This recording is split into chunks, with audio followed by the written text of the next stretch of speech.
வணக்கம் தமிழக மக்களே. நேற்று ஏப்ரல் 10 வந்து குக் வித் கோமாளி ஷூட்டுக்காக வந்த இடத்துல வந்து பார்த்தீங்கன்னா கானா வினோத் நம்மளை ட்ரிகர் பண்ணி கானா வினோத், புகழ், மாக்காப்பா ஆனந்த் 3 பேரும் சேர்ந்து என்னை தாக்கி அடிதடியில் ஈடுபட்டாங்க. அது மட்டும் இல்லாமல் மாக்காப்பா வந்து பார்த்தீங்கன்னா மாக்காப்பா ஆனந்த் என்னும் நபர் குடிபோதையில் இரும்பு ராடால் என் காலில் அடித்து ரத்த காயமாயிருக்கு. இதன் காரணமாக இவிபி ஃபிலிம் சிட்டி பக்கத்தில் உள்ள போலீஸ் ஸ்டேஷன் நஸ்ரத் போலீஸ் ஸ்டேஷனில் வந்து பார்த்தீங்கன்னா T6 நஸ்ரத் போலீஸ் ஸ்டேஷனில் நான் கம்ப்ளைண்ட் கொடுத்துருக்கேன். ஓகேங்களா. குக் வித் கோமாளி வந்த உடனே புகழுக்கு வந்து பொறாமையாயிடுச்சு. காலையிலேருந்தே கொஞ்சம் முறைச்சிக்கிட்டே தான் இருந்தாப்பே. கானா வினோத் சொல்லவே தேவையில்ல, நல்லா தெரிஞ்சுக்காங்க. கானா வினோத் ஒரு நல்ல நபரே கிடையாது. ஓகேங்களா. தேவையில்லாமல் எல்லாரையும் ட்ரிகர் பண்ணி சண்டை போட்டு அவங்கள கெட்ட வராங்கிறது அவங்களோட வேலை. என்னத்தை பற்றி, குடும்பத்தை பற்றி ரொம்ப தரைக்கிறவாங்க. அந்த வார்த்தையை சொல்கிறதுக்கே அசிங்கமாக இருக்குது. என்னை பற்றி திட்டலாம், என்னை பற்றி தோல் பண்ணலாம், என்னை பற்றியும் என் குடும்பத்தை பற்றியும் ரொம்ப அசிங்கமாக கானா வினோத் பேசினாரு. அதுக்கு நான் திருப்பி கானா வினோத்தை எதிர்த்து கேட்டதுக்கு புகழும் கானா வினோத்தை சேர்ந்து என்னை அடிச்சு, ஓகேங்களா. புகழ் கூட வந்து பார்த்தீங்கன்னா ஒரு கூடவே ஒரு ஆள் வச்சிருக்காரு. ஸோ அவங்க எல்லாரும் சேர்ந்து என்னை தாக்குனாங்க.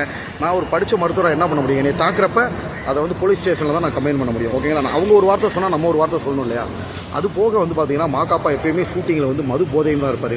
மாக்காப்பா வந்து மது போதையில் என்ன பண்ணுறோம் தெரியாமல் பிரச்சனையை விலக்கி விடாமல் 2 பேரும் காம்ப்ரமைஸ் பண்ணாமல் கீழே இருக்கிற இரும்பு ராடால் என்னை தாக்கி எனக்கு காலில் ரத்த காயம் ஏற்பட்டிருக்கு. இதை வந்து பார்த்தீங்கன்னா ப்ரெஸ் மீட்டும் கொடுத்துருக்கேன். அந்த நஸ்ரத் போலீஸ் ஸ்டேஷன் காவல் நிலையத்திலேயே நான் புகார் அளிச்சிருக்கேன். கூடிய விரைவில் வந்து பார்த்தீங்கன்னா இவங்க மேலே எல்லாம் அன்சார் அப்படின்ற நபரும், அன்சார், கானா வினோத், அன்சார் இவங்க மேலே வந்து கண்டிப்பாக புகழ் அப்புறம் மாக்காப்பா ஆனந்த் இவங்க மேலே வந்து சட்டப்படி நடவடிக்கை எடுப்பாங்க. போலீஸில் கம்ப்ளைண்ட் பண்ணி CSR காப்பி ரெடி ஆகிட்டு இருக்கு. ஆக்சுவலாக ஒருத்தர் வளர்ந்து வந்துடக்கூடாதுப்பா. இப்போ தாங்க பிக் பாஸ் முன்னாடி 5 படம் நடிச்சிட்டேன். பிக் பாஸ் போயிட்டு எங்கள் குக் வித் கோமாளியும் நானும் வந்துடுவேன் அப்படின்ற பொறாமையில் புகழ் வந்து பார்த்தீங்கன்னா குரேசி இந்த மாதிரி நபர்களெல்லாம் குக் வித் கோமாளியில் வராமல் போனதுக்கு இவங்கெல்லாம் ஒரு காரணம். ஓகேங்களா. யாராவது ஒரு ஆள் குக் வித் கோமாளி வந்துட்டாலே அவங்க வயிற்றுச்சல காலையிலேருந்து அவங்களுக்கு மூஞ்சி செத்து போச்சுங்க. ஏன்னா நான் ப்ரொமோ கண்டென்ட், TRP கண்டென்ட் உள்ளே போயுமே நல்லா தான் பண்ணேன் நான் குக் வித் கோமாளியில். நேற்று நடந்த ஷூட்டிங்கில் இப்போ புகழ்னாலையும் கானா வினோத்னாலையும் எனக்கு குக் வித் கோமாளியில் கிடைச்ச வாய்ப்பு தட்டி போயிடுச்சு. இனிவே இரவேன் இருக்கான். எனக்கு பின்னாடி 8 கோடி மக்கள் இருக்காங்க.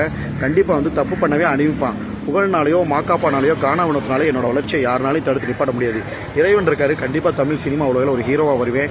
இது பொதுமக்கள் மாக்காப்பா போன்று மது அருந்திவிட்டு மிருகங்களாக இருக்கிற மிருகங்களை பற்றியும், புகழ் போன்ற மது அருந்திட்டு, அதாவது தண்ணி அடிக்கிறது அவங்க சொந்த விஷயம், தண்ணி அடிச்சுட்டு அடுத்தவங்களை போய் தாக்குறது வந்து ஒரு பெரிய விஷயம். ஓகேங்களா. ஸோ இந்த மாதிரி மிருகங்களை பற்றி நான் எல்லாருக்கும் வந்து வெளிச்சம் போட்டு காட்டுறேன். உடனடியாக காவல் நிலைகள், பசுத்தோல் பொருத்திய புலி, மாக்காப்பா போன்ற குடிவெறி கொண்ட மிருகங்கள், ஆக்சுவலாக மதுபானம் அருந்திட்டு குடிவெறி கொண்ட மிருகங்களையும், புகழ் போன்ற பொறாமை போட்டி கொண்ட போட்டி இருக்கலாம், தப்பே இல்லை. பொறாமை வைத்தறிச்சல் புகழா மாக்காப்பாவா திவாகரான்னு பார்த்தா திவாகர் தான். ஓகேங்களா. மாக்காப்பாவுக்கும் செல்லவே கிடையாது. மாக்காப்பா மாதிரி புகழ் மாதிரி நான் எந்த இடத்துல விளம்பரம் பண்ணி சாப்பிடல. நான் உழைச்சி சம்பாரித்து சாப்பிட்றேன். ஓகேங்களா. ஸோ கண்டிப்பாக மக்கள் மத்தியில் ஓகேங்களா இந்த பிரச்சனை